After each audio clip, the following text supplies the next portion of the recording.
Menjelang akhir September tahun 2009, ada KKN beralmamater warna biru datang ke desa Gelagah, Banyuwangi, Jawa Timur. Kehadirannya semata-mata demi mengimplementasikan Sumpah Tridharma Perguruan Tinggi. Selama kurang lebih 3 purnama, anak-anak KKN tahun 2009 tersebut juga membentuk posko di Kampung Dukuh dan Balai Desa Gelagah. Adapun Kepala Desa Gelagah Banyuwangi periode 2007 sampai dengan 2019, Haji Muhammad Hairihi, menuturkan bahwa anak-anak KKN tersebut pada tahun 2009 antara 5 sampai 7 mengikuti seluruh rangkaian prosesi ritual gelar pitu di Kampung Dukuh, Gelagah Banyuwangi yang dipandegani oleh Mbah Buyut, sang peracik kopi beraroma melati.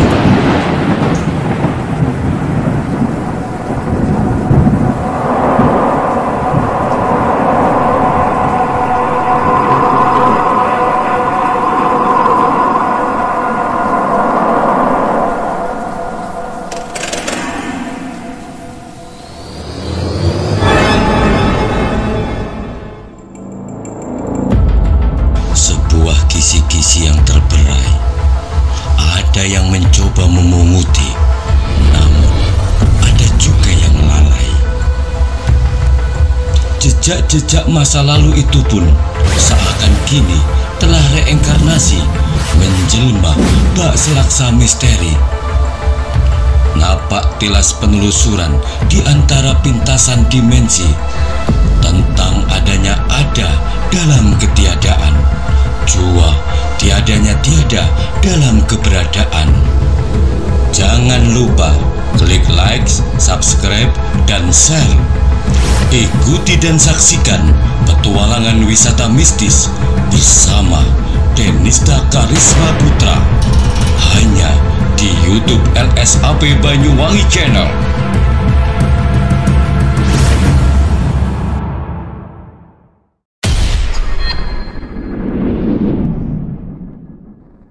Assalamualaikum warahmatullahi wabarakatuh. Waalaikumsalam warahmatullahi wabarakatuh. Pemirsa netizen dimanapun berada, saat ini memang harus kita akui bahwa sedang viral-viralnya tentang film KKN Desa Penari. Nah, menurut berbagai narasumber ini terhubung dan ada keserupaan rangkaian peristiwanya dengan beberapa tempat di segitiga dimensi. Nah, segitiga dimensi ini sebuah teori yang menghubungkan 3 desa yang saling berbatasan. Pertama ini desa Olesari, Pak. Olesari. Kemudian desa Kemiren. Kemudian Kampung Dukuh, Desa Gelagah, yang semuanya masuk kecamatan Gelagah, ya. Percaya atau tidak, ini kami serahkan kepada Anda. Namun clue secara empiris antara clue satu dengan yang lainnya ternyata ada keterkaitan dengan rangkaian peristiwa. Secara kebetulan juga ini saya dari tim petualangan wisata mistis sempat sowan atau berkunjung di rumahnya mantan kepala desa yang pada tahun 2009 lalu, berarti 13 tahun yang lalu, Pak, ya? Kurang lebihnya. Ini beliau ini masih menjabat sebagai kepala desa Gelagah. Tentu banyak hal yang diketahui oleh beliau, terutama tentang wilayahnya di Desa Gelagah, Pak, ya. Dan kenapa KKN Desa Penari itu ada hubungannya atau dihubungkan dengan yang namanya prosesi ritual gelar pitu?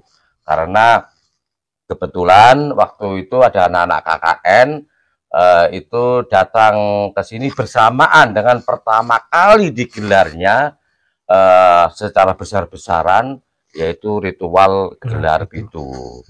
Nah, kita akan bincang-bincang dulu dengan beliau, dengan kepala desa tahun 2009.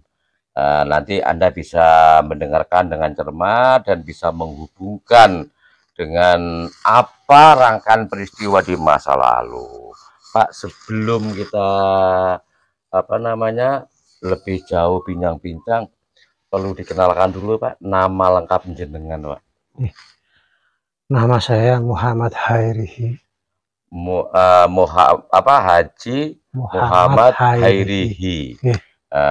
Pak, menjabat kepala desa itu jenengan tahun berapa Pak? Mulai 2007. Oh, 2007. 2007 sampai 2019. 2 periode berarti ya? 2 periode ya. 2019 bulan 10 enggak salah. Bulan 10 ya. Berarti artinya di sini jenengan pada tahun 2007 sampai 2019 itu menjabat 2 kali periode atau 2 periode. Tentu banyak hal lah yang diketahui karena pemegang pulse juga kewenangan gitu. Baik, Pak Haji, panggil Pak biar akrab Pak Haji aja ya. Mungkin bisa sekali waktu menghadap kamera ya. Jenengan masih ingat nggak? Ternyata salah satu dusun atau kampung dikenal Kampung Dukuh namanya. Itu kan ada salah satu ritual ya, ritual yang disebut sebagai gelar pitu. Gelar pitu. Kira-kira jenengan masih ingat nggak awalnya diadakan gelar pitu itu kenapa gitu loh? Begini Pak, mohon izin terkait dengan adanya kegiatan gelar pitu yang ada di Dukuh. Itu awalnya Pak, awalnya itu Pak Usi, Pak Jainuri dengan warga lingkup sebagian situ Pak. Di Kampung Dukuh. Di Kampung Blok Dukuh. Blok Dukuh. Oh dulu blok istilahnya. Blok Dukuh Dusun Kampung Baru. Oh gitu. Nah, namanya tuh Blok Dukuh Dusun Kampung Baru. Kenapa disebut Blok Dukuh? Karena di situ itu cuman ada 3 RT. Oh, ada berapa penduduk waktu itu Pak? Kalau nggak salah penduduknya itu cuma 150-an Pak. 150 warga. Kalau rumah berapa? Rumahnya mungkin kurang lebihnya di 25-an lah Pak. 25 rumah. Berarti kecil banget Pak ya? Kecil banget. Berarti makanya disebut blok gitu ya. Dukuh Dusun Kampung Baru. Kenapa disebut dusun? Dusun itu kan mulai kecamatan sampai ke barat, dusunnya kan itu Pak. Polsek ini juga masuk dusunnya. Kenapa disebut blok? Karena di situ diselat sama bulaan sawah. Ya agak luas ya. Luas sawahnya, makanya disebut blok. Terkait dengan awalnya gelar itu, waktu itu diawali dengan Pak Usi dan Pak Zainuri dan warga lingkungan di situ. Sebagian kita itu selamatan di depan rumah. Oh, selamatan sederhana berarti. Sederhana. Setelah itu ada pengembangan. Pengembangan dari Pak Zainuri dan Pak Usi, artinya bahwa di situ itu ada dulu kegiatan sesepuh kita yang namanya gelar itu. Dari itulah sumbernya itu dikelola sama Pak Usi dan Pak Zainuri. Ritual tempat-tempat ritualnya digali. Akhirnya 2009 kita lakukan bersama Pak. Pertama kali 2009.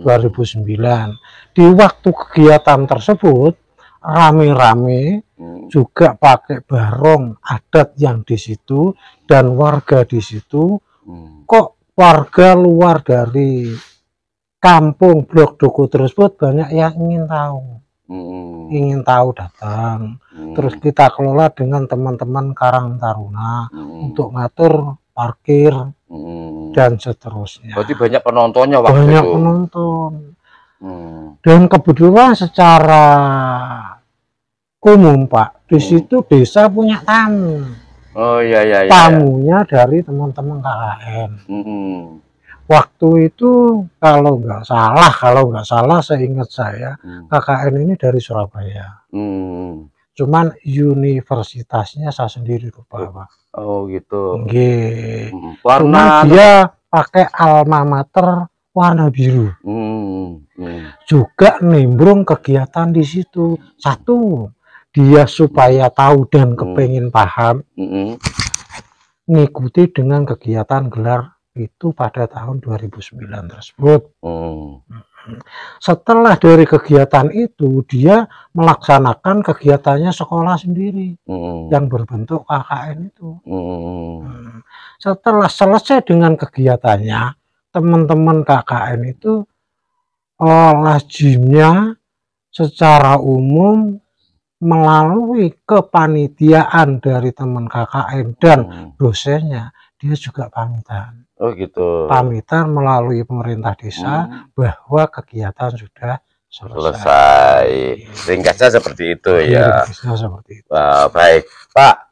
Gelar pitu itu tadi diawali dengan selamatan sederhana di sebuah halaman rumah. Kemudian baru diadakan tahun 2009 pertama kali. Yang tadi disebutkan bersamaan juga kedatangan tamu KKN dari Surabaya berjaket biru, warna biru. Oke, Pak, gelar pitu itu kan berarti maknanya mendatangi 7 titik sakral. 7 titik sakral. Tadi disebutkan yang mempelopori adalah Pak Usi sama Pak Jainuri, almarhum sekarang ya. Menurut Pak Aji ini yang menemukan 7 titik atau yang memimpin gelar pitu itu siapa, Pak? Waktu itu yang menemukan awal itu Pak Usi. Diteruskan dengan Pak Jainuri. Oh gitu. 7 titiknya itu ya. Kenapa Pak Usi? Bahwa Pak Usi waktu itu Pak awal dia itu melalui mimpi. Cerita Pak Usi ke saya, mimpi bahwa di sini ada tempat-tempat sakral. Bahwa sampai disebut di situ ada sawah abang, terus ada makam. Setelah kita telusuri bener ada. Gitu. Setelah kita paham dan tahu, terus kita laksanakan kegiatan itu di 2009 itu, bahwa di situ isinya satu ada kesenian, kesenian barong, terus kesenian sebelang. Barong yang sebelang ini dulu pemilik sesepuh Dukuh tersebut. Dari itu berhubung sesepuh Dukuh ini punya anak 2, yang satu nempat di Kemiren, yang satu nempat di Olesari. Kesenian ini dikasihkan sama sesepuh itu. Dikasihkan anaknya, yang barong dikasihkan Kemiren, yang sebelang dikasihkan Olesari. Penyerahan berarti ya? Penyerahan. Maka dari itu sampai sekarang sebelang itu masih berkait dengan Dukuh tersebut, Pak. Karena makam tertua di situ Buyut Saridin itu berarti ya. Buyut Saridin itu kan sampai sekarang jadikan sesepuh ya. Penghubung ketiga titik itu ya. Antara Dukuh, Kampung Dukuh Gelagah, kemudian ke sana Kemiren, dan kemudian Olesari yang sampai sekarang lestari ya. Baik, Pak. Tadi disebutkan tamu KKN ya. Kebetulan kan pertama kali diadakan gelar pitu dengan mendatangi 7 titik tempat-tempat sakral ya. Apakah anak-anak KKN itu juga mengikuti semua proses ritual gelar pitu itu atau bagaimana, Pak? Kalau ke 7 titik itu tidak semua yang mengikuti. Nggak boleh. Tidak semua. Karena dihitung ada beberapa orang. Kenapa dihitung? Terkait dengan wilayahnya. Kan waktu itu jalan kan agak soro, Pak. Satu, kedua di tempatnya itu kita kan tidak boleh terlalu banyak, Pak. Oh gitu, pantangan berarti ya. Makanya tidak semua teman-teman KKN itu ikut ke lokasi yang 7 titik itu tadi. Sebagian nunggu di rumahnya Pak Usi. Oh gitu. Yang ada berapa yang ikut? Saya ingat Pak Aji waktu itu. Yang Seingat saya itu yang ikut antara 5 sampai 7. Oh, antara 5 sampai 7. Antara 5 sampai 7. Oh, kalau keseluruhannya berapa yang terus yang sisanya ke rumahnya Kang Usi itu? Waduh, lupa gitu. Lupa ya, lupa. Yang antara 5 sampai 7 ikut proses ritual ke 7 titik. Itu mungkin Pak Haji masih ingat berapa perempuannya, berapa lakinya? Kalau nggak salah perempuannya 3. Perempuannya 3. Kalau nggak salah. Berarti yang 4? Yang 4 untuk laki. Laki-laki ya.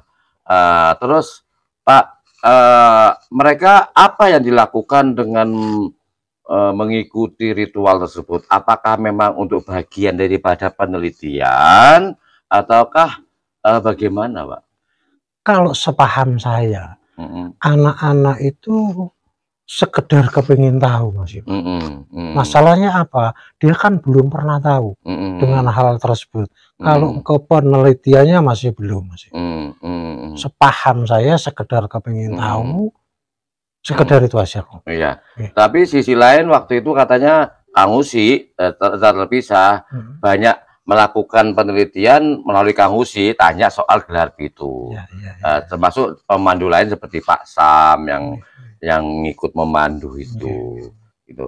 Pak, bener nggak di sana tadi dari 7 titik tempat ritual itu ada di sana itu misalnya ada batu yang seperti disebut mereka adalah Watu Lawang Tindih di hutan Cempaka Putih loh, Pak. Ya. Memang ada ya? Ada. Gitu. Itu apa menurut jenengan? Apa dianggap ritual itu apa sakral itu kenapa dia? Gini. Kalau menurut cerita dari Pak Usi, karena Pak Usi itu yang paling dekat sama sesepuh halusnya di situ. Oh gitu. Menurut Pak Usi itu di situ itu memang ada semacam kerajaan. Semacam kerajaan, mulai pintu gapuro kerajaan sampai ke kerajaannya itu ada. Gitu. Menurut cerita Kang Usi. Kerajaannya Sawah Abang itu berarti? Enggak, baratnya lagi. Oh gitu. Baratnya lagi. Ada di situ menurut ceritanya Kang Usi. Terus buktinya Pak, buktinya saya itu pernah dikasih batu oleh Kang Usi. Sampai sekarang pun masih. Batu apa itu? Batu itu merah, kayak kalau katanya orang yang biasa main ali-ali apa ake, itu merah hati. Merah hati. Itu dapat dari mana Kang Usi itu? Gak paham saya. Oh gitu. Gak paham. Tapi diberi oleh sana ya, Pak. Diberi oleh sana. Penghuni gaib. Sama Pak Usi dikasih saya, Pak ini simpanan aja. Sampai sekarang masih. Oh gitu ya. Nanti saya pengen lihat diambil gambar aja. Oke. Dari Watu Lawang Tindih itu kan posisinya ada di tengah bagian kalau nggak salah bagian timur hutan larangan ya, Watu Lawang Tindih. Terus ke barat lagi, Pak. Ke barat lagi itu ada makam katanya itu. Betul, saya tahu sendiri. Oh gitu. Makam siapa itu? Menurut jenengan, Pak? Katanya sih di sana ada istilah makam ratunya gitu loh, ratu. Ya ini yang namanya ini saya lupa, gitu. Tapi ada makam. Ada 2 di sana. Oh 2 ya. 2. Dikeramatkan ya. Iya, 2 di sana. Itu berarti bagian daripada apa rangkaian dari gelar pitu itu ya. Iya. Oke. Dari makam, posisi makam itu kalau nggak salah itu ada pohon manggis apa itu di situ itu sekarang itu. Cukup besar, lebat itu. Ya, manggis. Betul ya. Betul. Makam 2 itu berarti makam sebelahnya disebut makam panjang itu berarti ya. Sebelahnya itu. Oke. Sekarang kita tadi dari Lawang Tindih posisi timur, kemudian agak ke barat dari hutan larangan ada makam keramat. Di baratnya lagi katanya sih ada apa Sendang Kamulian mereka menyebutnya. Ada memang. Oh gitu. Ada. Pak, itu benar nggak Pak? Mereka disebut itu bagian daripada ritual yang harus dikunjungi. Ya, terkait semua itu, Pak. Oh gitu. Terkait semua. Terkait semua dari yang disebut kerajaan itu tadi. Oh iya ya. Jadi satu paket, Pak. Yang bersebelahan dengan sawah abang itu ya. Satu paket itu, Pak. Satu paket. Itu kan kalau melihat mata telanjang kita, Pak, orang biasa, katakan seperti saya inilah yang lugu dan polos soal begituan ya. Itu kan sepertinya ada persawahan yang kemudian ada 2 sawah yang dipilah oleh galengan atau 2 kedok. Mereka menyebutnya istilahnya sendang kembar, mereka menyebutnya. Itu menurut Pak Aji waktu itu awal-awal mengadakan ritual, kenapa disebut sendang kamulian atau sendang kembar seperti itu, Pak? Gini, sebutan itu saya sekedar nerima dari Pak Usi. Makanya kenapa itu disebut sendang, saya sendiri tidak paham sampai ke sana, Pak. Tidak paham. Jadi kejelasannya kenapa kok itu disebut sendang, ya kan? Ini saya tidak paham, tidak bisa menyampaikan, menjelaskan ke sampean. Karena yang punya cerita itu Kang Usi. Oh gitu. Berarti Kang Usi yang paham, Kang Usi yang lebih paham ke dalamnya. Diam-diam Kang Usi juga menguasai dunia-dunia seperti itu ya. Pak, permisi saya ambil minum, Mbak ya, sambil santai gitu. Pak, kembali ke anak-anak KKN, Pak. Jenengan tadi sudah bisa mengingatnya, ternyata anak KKN itu jaketnya berwarna biru. Atau alma maternya berwarna biru dari Surabaya. Rangkaian diikuti itu berarti dari 7 titik itu semua mereka ikut jalan-jalan ya? Ikuti, Pak. Gitu. Jumlahnya antara 5 sampai 7 itulah. Oh gitu ya. Ada nggak, Pak? Itu kan tempat wing itu, Pak. Tempat angker, Pak. Di antara mereka ada nggak yang kesurupan? Mungkin Pak Aji masih mengingatnya mungkin. Yang saya ingat yang kesurupan malah Pak Jainuri. Oh, Pak Jainuri ya. Yang kesurupan Pak Jainuri. Pak Jainuri kan sebagai sesepuhnya yang memang petunjuk gitu ya. Malah yang kesurupan beliaunya malah. Sambil kesurupan dia nunjukno tempat-tempat itu. Oh gitu. Berarti artinya roh gaib yang ada di daerah situ masuk atau merasuki ke raganya Pak Jainuri, kemudian Pak Jainuri menunjukkan tempat-tempatnya itu gitu. Menunjukkan. Terus ini yang jadi penasaran saya, Pak. Tadi disebutkan bahwa Kampung Dukuh waktu itu masih disebut Blok Dukuh. Yang dimana waktu penduduknya hanya 100 kurang lebihnya 150.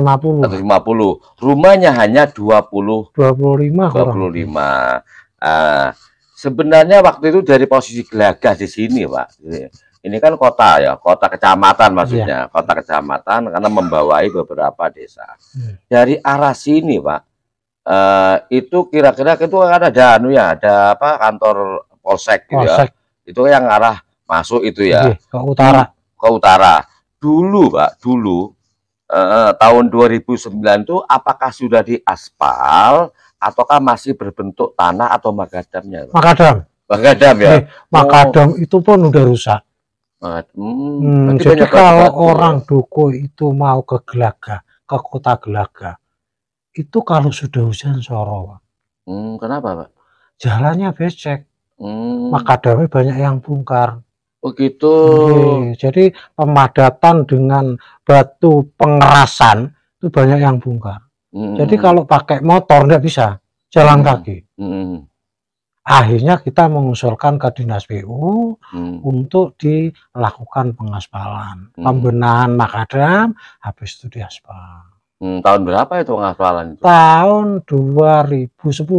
Oh, setahun berikutnya. Iya, tahun berikutnya. Kang Usi pernah bercerita, Pak, demi terlaksananya gelar pitu itu katanya jenengan banyak berkorban gitu, banyak membantu katanya. Apa benar seperti itu, Pak? Begini, Pak.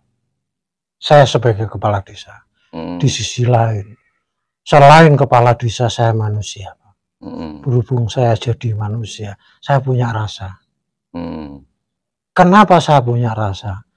Wong di situ selamatan, masa saya mau diem?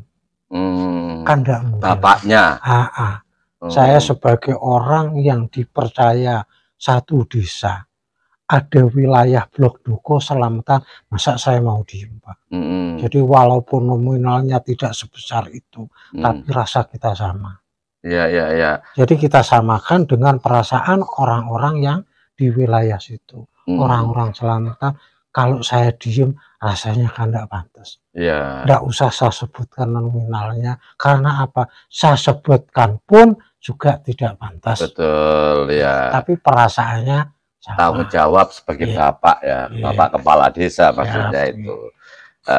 Terus jalan, terus kondisi tanah, Pak. Kalau tadi kan Pak Haji kan sempat saya perlihatkan video dokumentasi tahun 2010. Kira-kira Pak, kondisi atau situasi Kampung Dukuh tahun itu, Pak, juga kondisi di mana itu daerah 7 titik itu, Pak, ritual gelar pitu itu menurut Pak Haji masih lebat pohon-pohon besar atau bagaimana, Pak? Gini, kalau lokasi waktu itu masih lebat dan jalannya masih setapak, Pak. Tidak seperti waktu saya mempunyai SK. Saya mempunyai SK pertama, Pak. Yang saya gerakkan, saya ambil dari pemikiran saya. Orang duku itu kalau mau minum, tahu bikin kopi atau masak, tidak punya air bersih, Pak. Oh, kok bisa? Kenapa, Pak? Karena mata airnya jauh. Di mana, Pak? Ngambil dan pakai jerigen, ngambil ke Kemiren. Di situ ada air bersih di Kemiren, ngambil pakai jerigen. Dipikul, Pak. Apa itu yang disebut sumber panguripan itu? Betul, enggak. Lain. Setelah saya tahu warga saya seperti itu, saya mengusulkan ke Dinas PU bahwa warga saya tidak punya air bersih. Saya foto, saya gambar, sama kaur pembangunan saya ajukan ke PU. Akhirnya sama PU dikasih. Dikasih lewat CV, dianggarkan bahwa disuruh bikin air bersih. Akhirnya saya ngambil air bersih di daerah Desa Kampung Anyar. Japuro berarti? Japuro. Oh, Japuro. Kurang lebih 7-8 kilo, Pak. Saya tarik ke Dukuh. Saya bagikan ke semua Gelaga. Termasuk blok Dukuh itu. Termasuk blok Dukuh. Malah tandonya ada di blok Dukuh. Tandon induk. Dan induk itu. Iya, induknya. Oh, berarti yang dekat dengan homestay itu ya? Ya. Oh, itu berarti yang ngambil dari Japuro. Dari Japuro. Nah, terus sebenarnya terus kondisi waktu itu, Pak, ketika kan berarti kan mereka kesulitan masalah air bersih. Air bersih. Untuk mandinya, Pak, mereka di mana terus? Waktu itu dia mandinya ke sungai kecil, Pak. Saluran ke sungai, ke sawah. Pembuangan itu sungai, mandinya di situ. Maka dari itu saya mikir, kan kasihan. Dukuh itu warga yang sangat tertinggal dengan dusun yang lain. Makanya saya genjot biar sama paling tidak. Setelah itu, setelah ada air itu, kebetulan ada anggaran PNPM, saya bikinkan MCK 2 titik. Yang sebelah utara, utaranya Pak Zainuri, terus yang selatan lagi. Selatan lagi di selatan masjid yang sekarang. Oh, yang baru ini ya, yang besar itu ya. Itu ada MCK 1 situ. Satu blok MCK itu ada 3 pintu. Jadi ya untuk mandi, juga orang untuk nyuci, kan plus sapi tanknya di situ, Pak. Itu gitu. Dana dari PNPM. Oke. Sebelum dibangun dari PNPM itu, Pak, mereka kan harus pergi ke Sungai Buangan, mengalir yang kecil. Berarti apa mereka dibuatkan semacam bilik-bilik mandi atau bagaimana waktu itu? Pak. Lepas itu. Lepas. Terus gimana kalau di tempat terbuka? Ya namanya situasi waktu itu, Pak. Ya gimana lagi? Atau mungkin ada semacam sekedar atau kain sekedarnya, atau mungkin daun Pak, daun kelapa. Oh, dibuatkan penutupnya ya. Berarti biliknya seperti itu. Berarti bilik mandi cuman dibuatkan dari daun kelapa itu gitu. Ya apa nek wong Banyuwangi nyebutnya jeliring gitu, kepang itu kepang gitu ya, disekat itu aja. Berarti bilik mandinya itu seperti itu ya. Ya kasihan Pak. Di situ juga mandi, gosok gigi, buang air besar, air kecil, kan jadi satu Pak. Di tempat itu. Di tempat itu. Padahal airnya kotor, nggak begitu bersih kan? Iya. Makanya dari situlah pemikiran saya itu ditumbuhkan oleh Allah untuk narik air bersih yang dari Joporo itu. Sampai sekarang bisa dinikmati ya, alhamdulillah. Berarti ini pahala yang terus mengalir seperti air yang mengalir. Amin. Kan berkat jasa jenengan Pak Haji. Ya, terus gini Pak Haji, apakah waktu itu Pak, waktu kan peristiwa itu 2009 Pak, ya. Baik itu air bersih yang susah karena mereka harus mandi di air yang mengalir sekedarnya dengan dibuatkan bilik yang bilik mandi yang hanya tertutup dari daun kelapa yang sudah dibuat sedemikian rupa. Ya. Oke, kita kembali tadi posisi masalah anak-anak KKN Pak ya. Nah, anak-anak KKN berhubung tadi disebutkan oleh jenengan anak-anak itu yang hanya antara 5 sampai 7 ikut rangkaian ritual, kemudian selebihnya ada nginep di rumahnya nunggu di rumahnya Kang Usi. Mereka itu sekedar jalan atau ikut bantu-bantu mungkin membawa apa gitu mungkin Pak? Cuma jalan ngikuti aja. Saya ngikuti aja ya, sambil ngikuti prosesnya seperti apa. Kalau gitu. Bahan dan alat untuk ritual itu sudah ada yang bawa masing-masing Pak. Ada petugasnya masing-masing. Tidak boleh dibawa orang lain. Oh gitu. Jadi ya memang ditunjuk ya. Ditunjuk. Bantu-bantu mungkin enggak ya. Jadi hanya mereka ngikuti aja sambil jalan-jalan gitu ya. Apakah mereka kan pada akhir itu kan ada satu itu kan mengunjungi sesepuhnya orang Dukuh ke makamnya Buyut Saridin itu. Apakah anak-anak juga ikut ke sana juga Pak? Ikut ya. Tapi kan ikut cuma nyaksikan aja Pak. Oh gitu. Berarti ngikuti semua jalur Pak ya? Semua kegiatan diikuti. Oh gitu. Terakhir Pak ini Pak, terakhir. Pada tahap terakhir ini kan ada namanya rebutan upat gunggung. Gunggung ya. Apakah anak KKN itu ada yang ikut rebutan Pak? Karena enggak ada ya. Ada, cuman lihat dari tepinya aja. Oh gitu. Karena apa? Di rebutan kupat gunggung itu Pak, itu kan campur, maksudnya campur orang dari blok Dukuh sendiri, orang dari luar itu ngikuti. Karena menurut ritualnya di situ bisa menunjukkan gambaran dapat rezeki. Gitu. Karena kupat itu kan ada isinya. Ada yang kosong, ada yang isinya. Di situ isinya itu kalau zaman dulu katanya sesepuh itu uang recehan Benggol Pak. Benggol ya. Berhubung sekarang Benggol nggak ada, dikasih ya uang yang sekarang tapi recehan. Berarti faktor keberuntungannya apakah antara dapat atau tidak di situ ya. Oke Pak, menurut jenengan Pak, itu kan gelar pitu itu kan diadakan setelah bulan puasa. Setelah hari raya. Maksudnya bulan puasa masuk pada hari raya hari ke-7 ya. Hari ke-7. Artinya setelah pensucian bakdo. Bakdo Ramadan atau bakdo puasa, kemudian hari ke-7 Lebaran. Ketika suasana kembali suci baru diadakan yang namanya ritual gelar pitu itu gitu. Menurut Pak Haji, kalau nggak salah itu pada tahun 2009 itu Lebaran itu jatuh pada akhir bulan September. Kalau nggak salah loh ya. Mohon koreksi ini pemirsa ya. Anak-anak itu berapa lama Pak ada di Desa Glagah, di blok Dukuh atau Kampung Dukuh itu Pak? Intinya gini Pak. Kalau ngeblok di dukuh itu kita nggak ngitung harinya, Pak. Kalau masa KKN-nya, insya Allah kurang lebih 3 bulan ada di Gelagah. Oh, 3 bulan ya? Kurang lebih 3 bulan ada di Gelagah. Oh, berarti mulai September sampai akhir tahun berarti ya? Toh itu aja kita bagi. Jadi untuk tempat nginep anak laki sendiri, tempat tidur anak perempuan sendiri.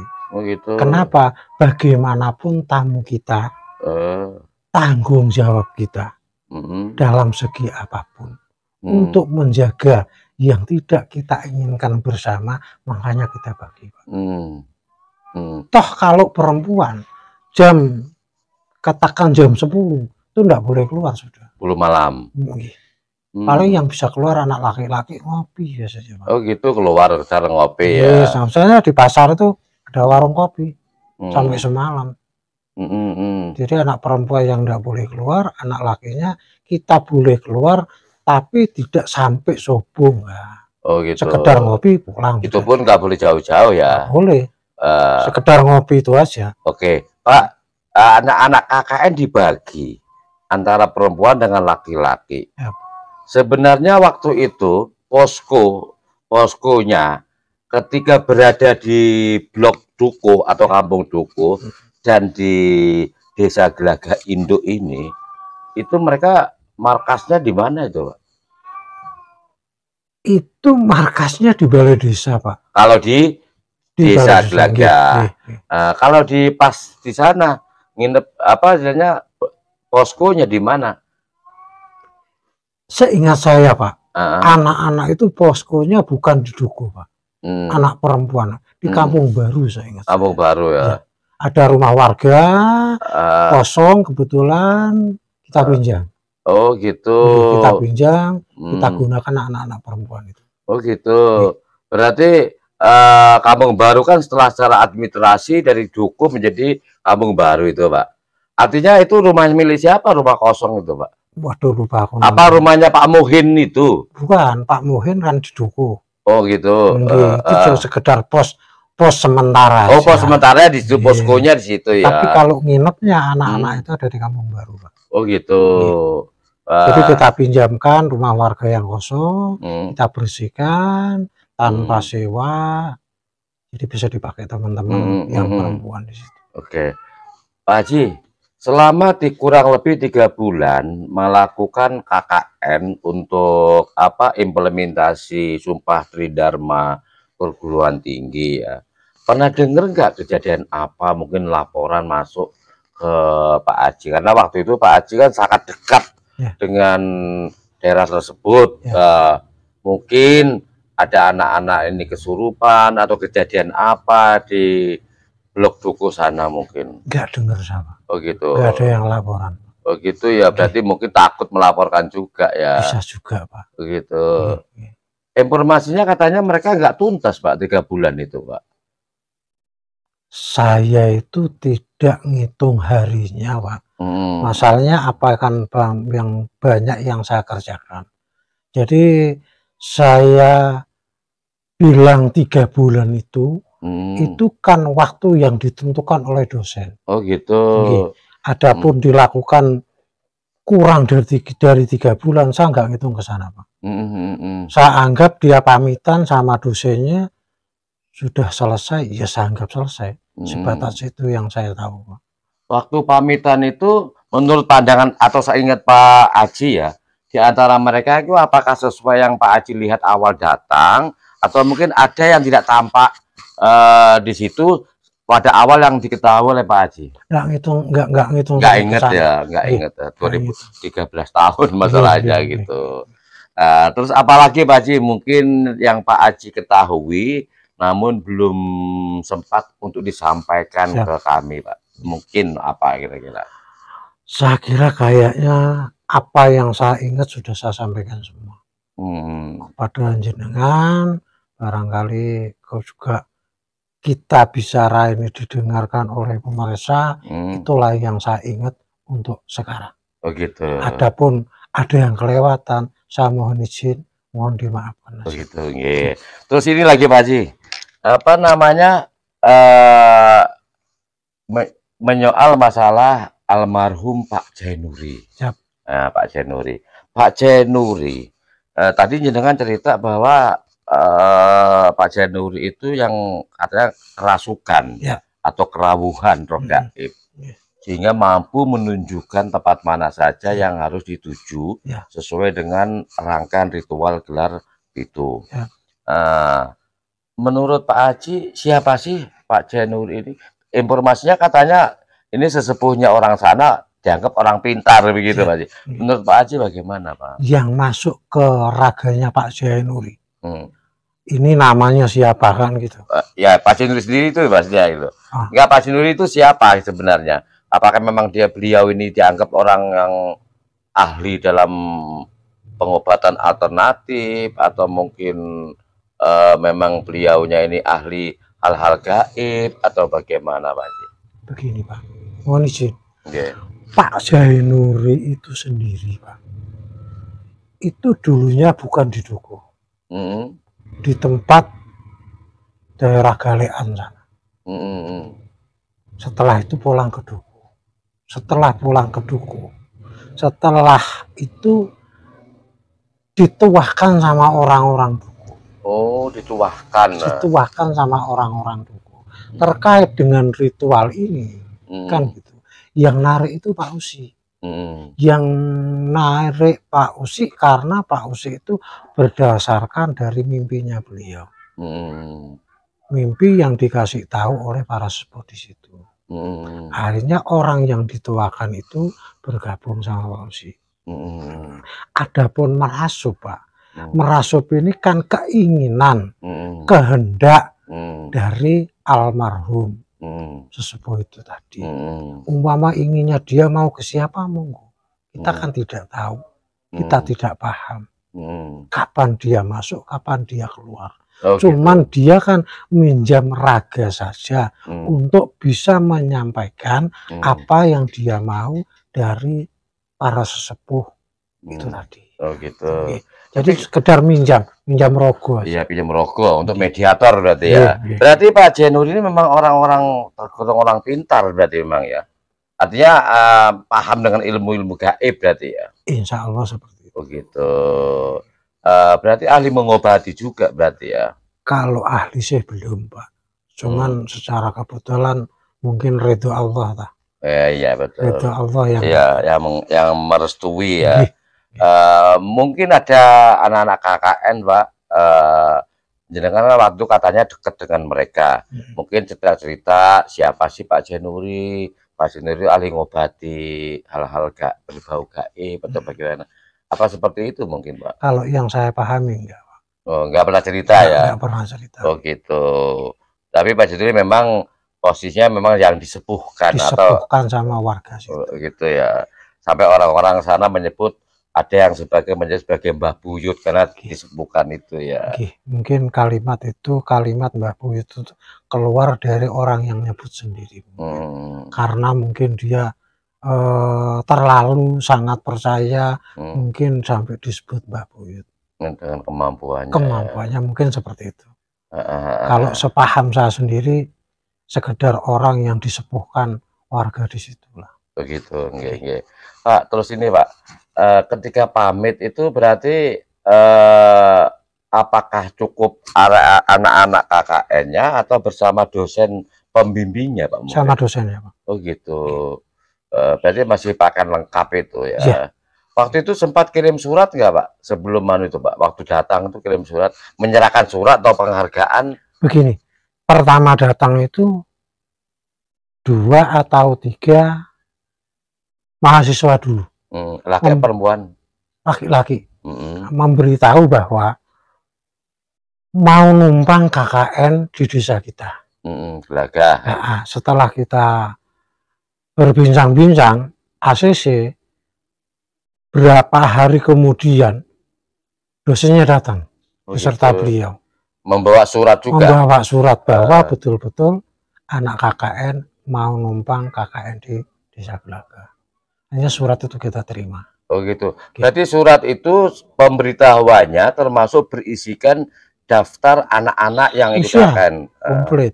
Komplit ya. Komplit. Masih ada nggak Pak kira-kira itu Pak? Insya Allah ada di Balai Desa, tapi yang waktu itu mengarsipkan adalah Pak Sekdes. Oh gitu. Siapa namanya? Pak Slamet Aridi. Pak Slamet Aridi ya. Yang sekarang ada di Kecamatan Itu. Mungkin ada lagi Pak Haji yang bisa disampaikan untuk pemirsa mungkin? Ya sekedar itu aja Pak. Karena apa? Yang saya ingat sebatas yang diberi Allah. Insya Allah seperti itu. Makanya saya mohon izin barangkali ada kealpaan, kesalahan, atau lisan saya yang tidak cocok. Saya mohon izin untuk dimaafkan. Mendasarkan yang diingat ya. Oke. Dasarnya itu aja. Baik pemirsa netizen dimanapun berada. Barusan Anda sudah banyak mendengar cerita dari Pak Haji Hairihi.